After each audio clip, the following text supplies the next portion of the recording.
interest in us as people. The government had no interest in us. All we was just money machine. We just to run the country. But our welfare, because you see, we was treated as if we're gonna stay still. They never take in consideration that my parents came, our parents sent for us. So which means then that we're gonna grow and we become adults. In America, for example, you know, when my daughter went to America and she went in the guards. The army, the American tech in, she went to university with America. Not in England, that's what I'm saying to you. See, although we come to the mother country and we come into only the armed forces would take us, and only foot soldiers. I see what you mean. The RAF didn't take us. Right. The Navy didn't take us. They didn't integrate us into the system. I see. And this is the problem they have today, because you see what happens is this, believe it or not, you know, I have my grandchildren, but I can't speak the language that they speak. Now, every avenue of government should make it a point of integrating us. They should have. That's what I'm saying, but they didn't. They keep us out. Whenever you do get a job, whenever we did get a job, we're always on the sideline. You know, I was a welder, you know, I went to college here for 4 years as a welder, and I couldn't get a good job in Cardiff. I had to leave Cardiff. For 19 years I had to travel. And you got how many done? 2. There's good work here, but not for me. So that is what we're fighting against. That is what we have to work against and survive against. I'm not optimistic about nothing. No, because it's the course is here. You know, I mean, you get in the room, but you're not part of the furniture.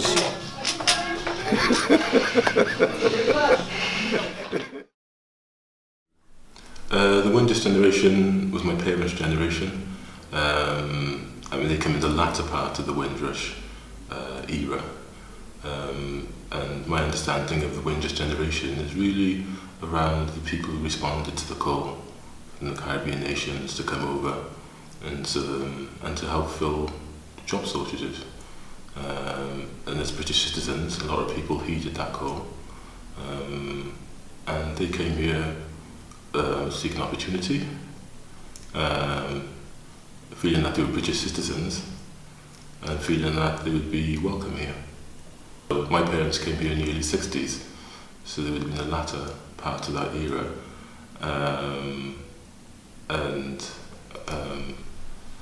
I think my experience is more, you know, in terms of recognising my parents' responses to the experiences they were having. So,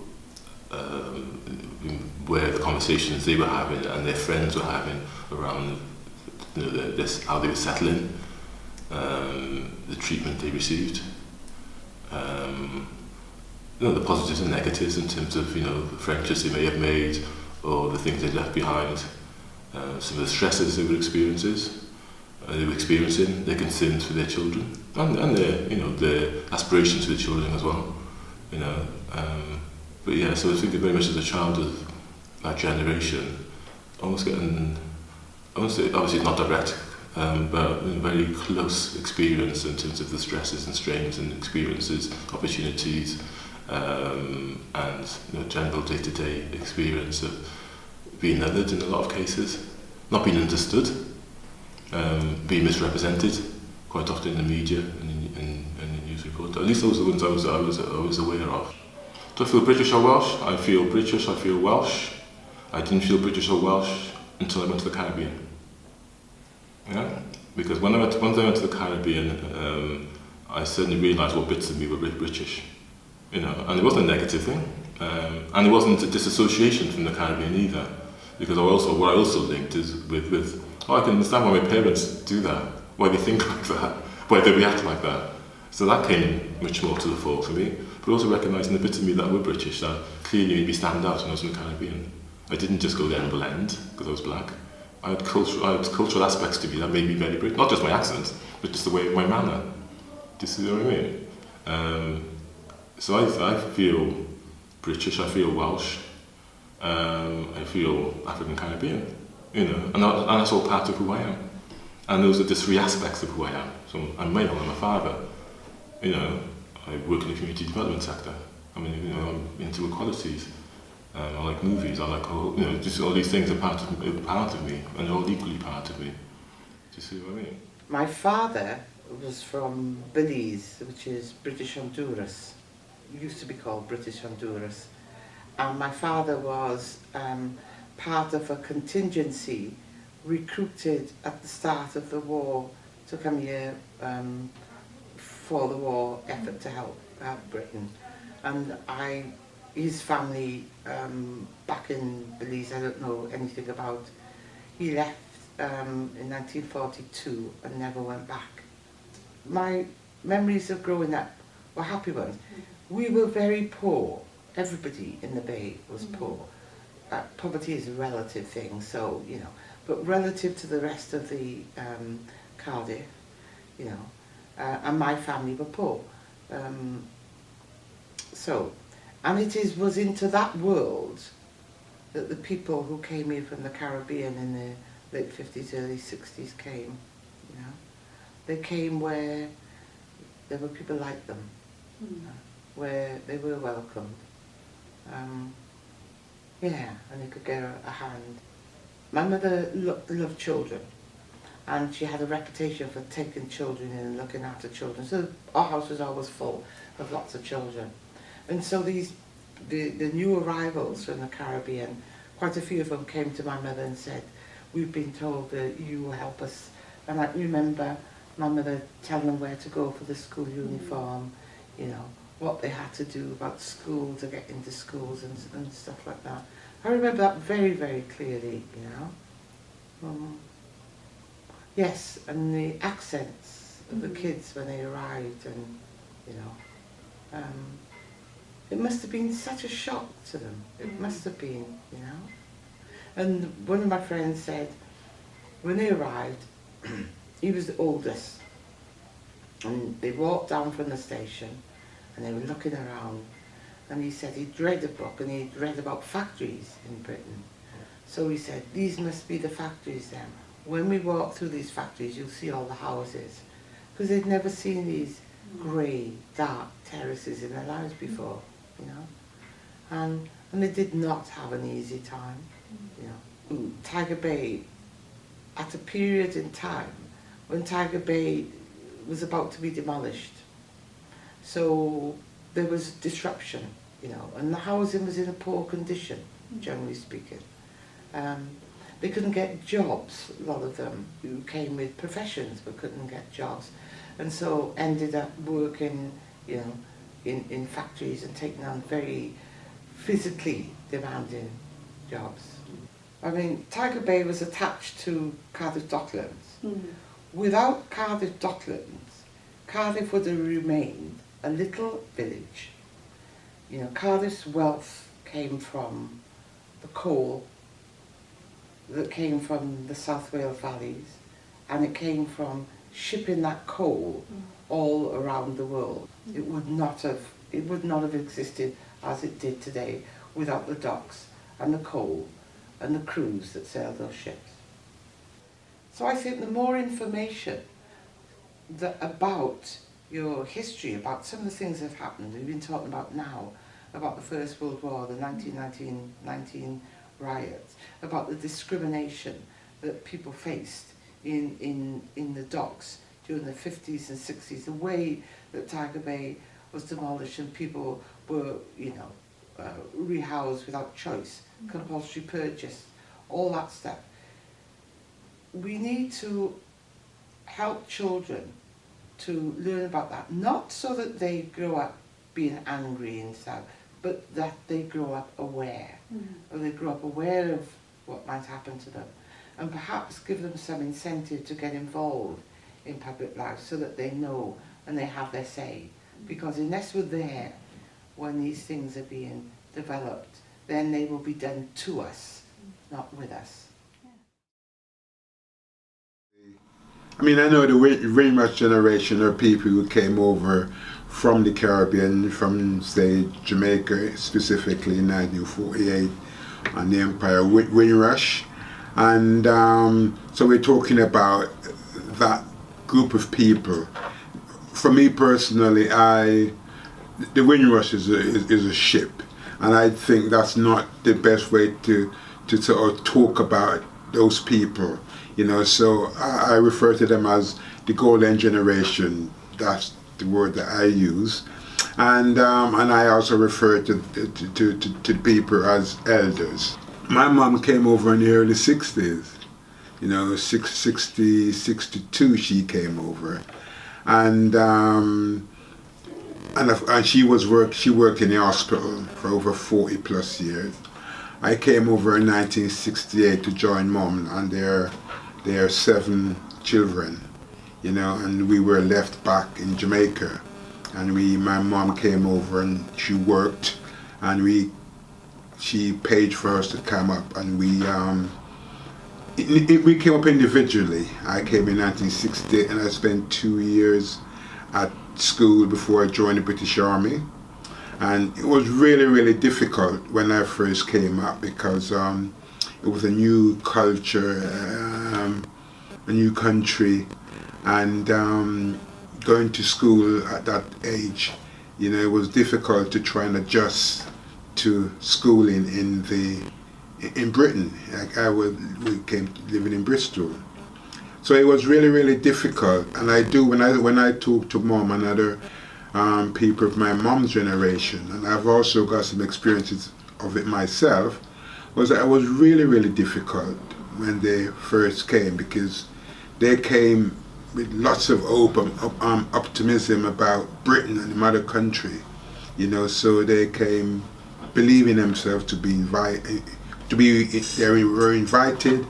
They believed themselves that they were going to be welcomed, but it wasn't the case, you know. They experienced lots of social, economic exclusion.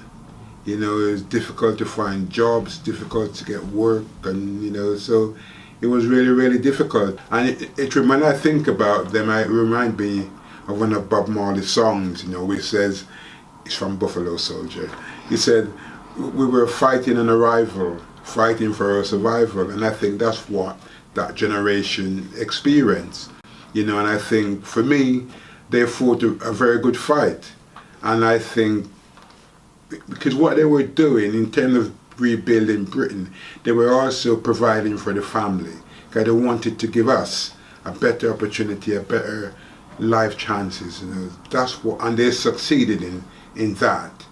But they had to overcome massive hurdles and obstacles, you know. And I think the mother country was very neglectful. I don't think they were very motherly in terms of a mother, because I think, you know, people experience so much discrimination and racism, you know, because of their skin color. So I think I pay tribute to that generation, and I salute their courage and their resilience, basically. This may sound strange, but where I was living in Jamaica, in my district, there was one white plantation owner in our district, and he owned everywhere you can see, you know. And so when I arrived in this country, those people in Jamaica who owned the plantation, they did not work. And strangely enough, when I arrived in the UK, I didn't expect to see white people working, because what I saw in Jamaica, what I expected to see in the UK. So that was a big surprise when I first arrived. You know, looking back in Jamaica, I used to have freedom in terms of to be able to visit families, to visit people who lived in the village, and they were like one massive extended family. So wherever you go, you were cared for, you were looked after, you know, all the different families within the village. So that was my experience in Jamaica, you know. And I sort of expected something similar, you know, in the UK, but it was nothing like that. You know, I went to school and I was racially abused, you know, and even more so in the British Army. You know, it was just really, really difficult. But I say that at the same time, I learned a lot about overcoming adversity, and I learned a lot about appreciating black people in a special way. Because there were only a few black soldiers in the military at the time. This was between 1970 and 1976. So, you know, we formed a sort of a strong unity. There were about 5 black soldiers in about 2,000. You know, so you know, it was very special when you see another black person. You know, and I got lots of strength from music, you know, reggae music, and music that was singing about identity and culture and history and freedom and liberation, you know, lots of Bob Marley songs and Rasta songs, you know. So that's where I learned about resilience, where I learned about my identity. It was never through the school system. So yes, I didn't quite enjoy coming to the UK nor living in the UK, because that sense of belonging I never really got. Still haven't got that true sense of belonging, you know. So yes, I haven't lived up to expectations in terms of feeling as though I belong.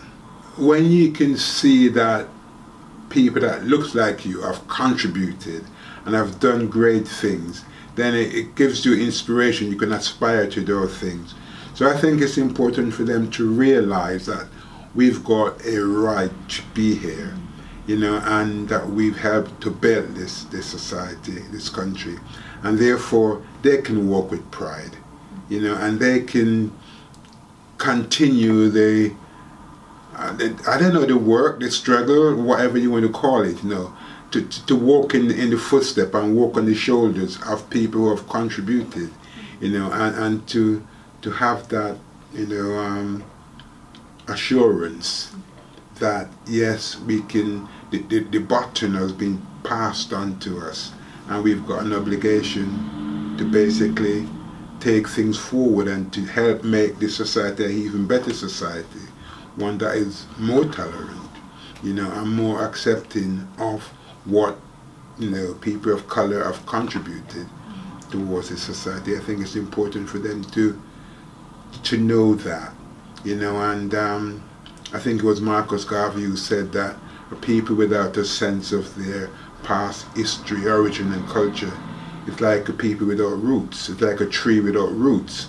And I think young people need to know that actually, yes, our ancestors and some of our elders have really contributed significantly, and therefore, you know, we can continue to do likewise. The only last thing I want to say, really, because I have to finish by properly acknowledging and paying tribute to all those elders, to all those people who came over and lay a foundation for us to build on. And I don't think we can, you know, acknowledge them enough, you know, and they've gone about it very quietly, you know. They didn't go on the street and show petrol bombs or anything. They just came and worked, and I think that's a fantastic example for others, you know. So that's what I want to say in conclusion. They just awesome legacy